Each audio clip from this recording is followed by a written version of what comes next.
Hi guys, wonderful to see you back on my YouTube channel.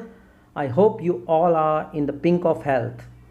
Okay so आज की story के लिए मैं सबसे पहले थैंक्स करना चाहूँगा मिस्टर धवल पंचाल का, जो कि मेरे एक बहुत ख़ास दोस्त हैं। मैं कुछ और स्टोरी बनाने वाला था बट उनकी ये स्टोरी देखकर मुझे लगा कि पहले मुझे ये स्टोरी आपके साथ शेयर करनी चाहिए। ओके सो आज की स्टोरी का शीर्षक है किस्मत का खेल। सो बहुत पुरानी बात है कि श्री कृष्ण और अर्जुन रोज़ सुबह भ्रमण पर निकला करते थे। तो एक दिन वो अपने भ्रमण पर जा रहे थे तो उनको एक निर्धन ब्राह्मण भिक्षा मांगता हुआ दिखा।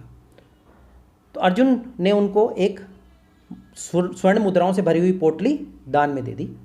ब्राह्मण बहुत खुश हुआ। वो अपने घर की तरफ अपने सुखद भविष्य के सपने संजोए जा रहा था, बट उसकी किस्मत को कुछ और ही मंजूर था। एक लुटेरे ने आकर उससे उसकी पोटली छीन ली और उसको धक्का मारकर भाग गया। ब्राह्मण बहुत ही दुखी हुआ, बट उसके पास कोई और चारा नहीं था। वो अगले दिन सुबह दोबारा वहीं भिक्षा मांगने पहुंच गया। जब अगले दिन श्री कृष्ण जी ने और अर्जुन ने उसको वहां देखा तो उससे दोबारा भिक्षा मांगने का कारण पूछा। निर्धन ब्राह्मण ने सारी कहानी उनको बताई कि कैसे उससे एक चोर ने सब स्वर्ण मुद्राएं छीन ली। अर्जुन को उन पर दया आ गई तो अर्जुन ने उनको एक बहुत ही कीमती माणिक दान में दे दिया। इस बार ब्राह्मण बहुत ही ध्यानपूर्वक उस माणिक को छुपाकर अपने घर तक पहुंचा और घर में जाकर एक पुराने घड़े के अंदर उसको छुपा दिया कि कल सुबह जाकर मैं इसको बेच दूंगा और अपने लिए बहुत कुछ खाना और बहुत कुछ चीज़ें खरीदूंगा, सो दैट मैं अपना भविष्य को सुंदर बना सकूं। बट किस्मत को कुछ और ही मंजूर था। किस्मत ने दोबारा खेल खेला और उसकी पत्नी, जो नदी पर मटका लेकर पानी भरने गई थी, उसका पाँव फिसला और वो मटका टूट गया। उसकी पत्नी ने वो पुराना मटका जिसके अंदर पंडित ने माणिक छुपा कर रखा था, उसको लेकर बिना जाने कि इसके अंदर माणिक है, नदी तक पहुंची और जैसे ही उसने पानी भरने के लिए मटके को नीचे झुकाया, वो माणिक नदी में गिर गया।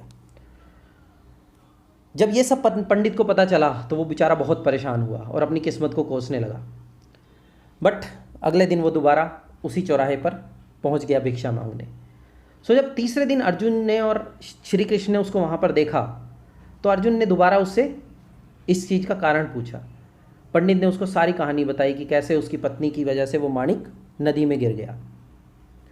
अर्जुन बहुत निराश हुए तो श्री कृष्ण ने उसको बताया, अर्जुन को बताया कि जब तक इसकी किस्मत नहीं बदलेगी ये कभी सुखी नहीं हो सकता। इतना कहकर श्री कृष्ण जी ने उसको सिर्फ 2 स्वर्ण मुद्राएं दान में दे दी। पंडित ने वो स्वर्ण मुद्राएं ली और वापस अपने घर की तरफ गया और सोचता जा रहा था कि इतने बड़े भगवान होकर इन्होंने मेरे को एक तुच्छ सा दान क्यों दिया है। सोचते सोचते चला जा रहा था, उसने सामने देखा कि एक मछुआरा एक नदी से मछली पकड़ रहा है और उसके जाल में जो मछली है वो बहुत तड़प रही है। एकमात्र मछली थी, वो बहुत तड़प रही है। तो पंडित ने सोचा कि इस 2 मुद्राओं से मेरा तो कुछ भला होने वाला नहीं है, इस मछली को खरीद कर इसको नदी में छोड़ देता हूँ, शायद उससे इस मछली को ही कुछ मिल जाए। तो उसने वो 2 स्वर्ण मुद्राओं में उस मछली का सौदा कर लिया। जब उसने उस मछली को अपने कमंडल में डाला और नदी में छोड़ने गया तो जैसे ही उसने उस मछली को नदी में छोड़ा, उस मछली के मुंह से कुछ गिरा। उस पंडित ने जब वो देखा कि क्या गिरा है तो उसकी आंखें फटी की फटी रह गई। वो वही माणिक था जो उसकी पत्नी से एक्सीडेंटली नदी में गिर गया था। पंडित बहुत खुश हुआ और चिल्लाने लगा, मिल गया मिल गया मिल गया। बट इस चीज़ का एक और असर हुआ। पंडित के पीछे से जो चोर जिसने उसकी मुद्राएं छीनी थी वो जा रहा था और चोर ने सोचा कि पंडित ने मिल गया चिल्लाया है, इसका मतलब पंडित ने मुझे पहचान लिया, अब ये जाकर राजमहल में मेरी शिकायत कर देगा और मुझे बहुत कठोर सज़ा मिलेगी। तो वो चोर पोटली लेकर पंडित के पास आया और क्षमा याचना करने लगा और उसको पोटली को वापस कर दिया। सो अब देखिए किस्मत का खेल। सो इस पर श्री कृष्ण ने अर्जुन को बताया कि अगर हम कुछ भी काम करते हैं और अपने लिए सोचते हैं तो भगवान कभी हमारे साथ नहीं होता, लेकिन वही काम हम अगर दूसरों के लिए सोचते हुए करते हैं तो भगवान हमारे साथ रहता है और इस तरह से हम अपनी किस्मत को भी बदल सकते हैं। तो जब भगवान साथ है तो किस्मत के खेल को तो वो बदल ही सकता है। तो दोस्तों, इस स्टोरी से हमें क्या शिक्षा मिली कि अगर हम दूसरों के लिए सोचते हैं तो वो ऊपर वाला हमारी मदद करने के लिए ज़रूर आता है और हम जब किसी दूसरे की मदद करते हैं सो इससे उसको भी फ़ायदा होता है और हमें भी फ़ायदा होता है। So I hope you like this story. अगर किसी ने ये स्टोरी पहले सुनी हो तो मुझे प्लीज़ कमेंट करके बताइएगा और जिसने नहीं सुनी वो भी कमेंट करके बताइएगा।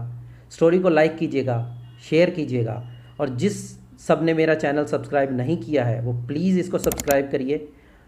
और मैं सीरियसली कह रहा हूँ कि मेरे को बहुत सारे मैसेजेस आए हैं जिसमें कि ये स्टोरीज़ बच्चों को बहुत पसंद आ रही हैं और उनके लिए इसमें सीखने को बहुत कुछ है।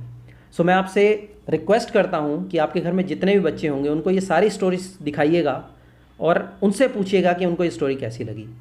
So thank you very much for spending time with me, and I will be coming back with more and more such stories. Thank you. Stay with me. Bye.